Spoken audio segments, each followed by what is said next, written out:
Ang apdo o gallbladder ay isang maliit na organ na may napakalaking papel sa pagtunaw ng taba sa katawan, pero kapag ito ay nairita, nagkaroon ng bara, namaga, o tinubuan ng bato, maaari itong magdulot ng matinding pananakit at komplikasyon. Delikado kung hindi agad nakikilala ang mga senyales ng sakit sa apdo. Alamin natin kung ano nga ba ang sakit sa apdo at mga sintomas nito.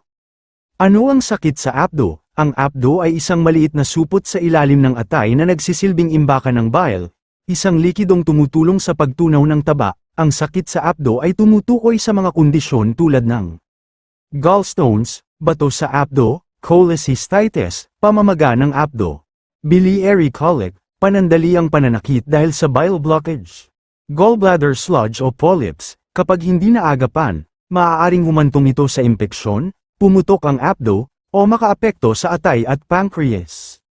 Narito ang mga sintomas ng sakit sa apdo na dapat bantayan. 1. Matinding pananakit sa kanang itaas ng tiyan karaniwang pagkatapos kumain ng matatabang pagkain. Ang sakit ay matindi at maaaring tumagal ng ilang minuto hanggang ilang oras. 2. Pananakit na umaabot sa likod o balikat. Ang sakit sa apdo ay minsang umaakyat papunta sa kanang balikat o likod, isang classic sign ng gallbladder inflammation o gallstones. 3. Pagduduwal o pagsusuka. Kapag barado ang daluyan ng bile, hindi matuno ng maayos ang taba, nagiging sanhi ito ng kabag, hilo, o pagsusuka. 4. Lagnat at panginginig ng katawan. Kapag may impeksyon sa apdo, cholecystitis, kadalasan ay may kasamang lagnat, panginginig, at panghihina. 5. Pagsusuka ng mapait o may apdo. Kapag bumalik ang bile sa tiyan o sa bituka, maaaring magsuka ng mapait na kulay dilaw o berde. 6. Paninilaw ng balat at mata, jaundice, senyal ito na maaaring barado na ang daluyan ng bile papunta sa bituka. Ito ay delikado at nangangailangan ng agarang atensyon. 7. Kabag, pananakit ng sikmura, o hirap tunawin ang pagkain. Madalas mangyari pagkatapos kumain, lalo na ng matataba o pritong pagkain.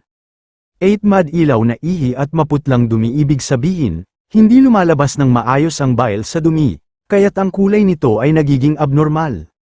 9. Kawalan ng gana kumain at mabilis mapagod dahil sa hindi maayos na panunaw at stress sa katawan, nawawala ng gana ang pasyente at bumababa ang energy. Paulit-ulit na acid reflux, feeling o pananakit ng tiyan pagkatapos kumain. Madalas na pagkakamala nitong hyperacidity, pero maaaring apdo na pala ang may problema.